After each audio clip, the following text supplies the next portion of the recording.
Welcome back to the next mindset shift tool.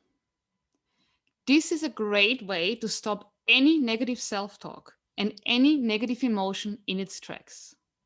The key to this is to notice and change your internal dialogue that you are running that keeps that certain pattern going, such as anxiety, doubts, worries, fears, or any other pattern.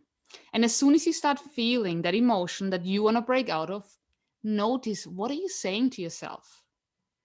It's most likely not helpful and supportive because we're very good at feeding our negative emotion by talking to ourselves in a really negative way. The good thing is that once you become aware of all of that, you can start becoming aware of all the things you would rather be hearing than what you're saying to yourself. And once you become aware of this, you can begin to manipulate that negative self talk.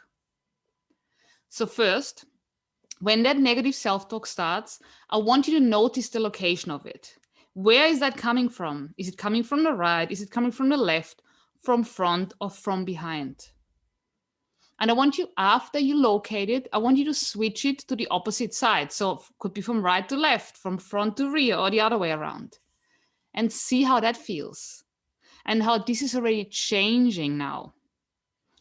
And then next, I want you to change the tone of that voice to a really ridiculous voice, a voice that you would never take seriously, such as maybe Minnie Mouse or Donald Duck.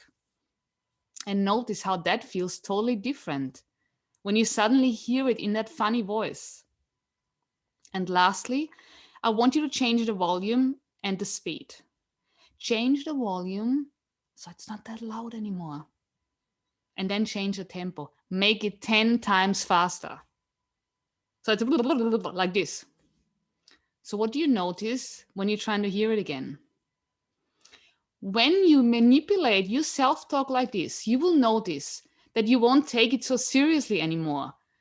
It will make it lovable. It will make it absurd and funny or weird. And once this happens, you will realize that that negative emotion doesn't have a way to keep going because you've interrupted that pattern. And now you can think about how you would rather hear yourself talking. What would you rather want to say to yourself? Because then I want you to practice hearing that supportive voice of the things that you want to hear. And I want you to try that from different angles and in different way. Play with the tempo, play with the tonality and the volume, and find what feels best for you. And then use that supportive voice. Enjoy this amazing tool.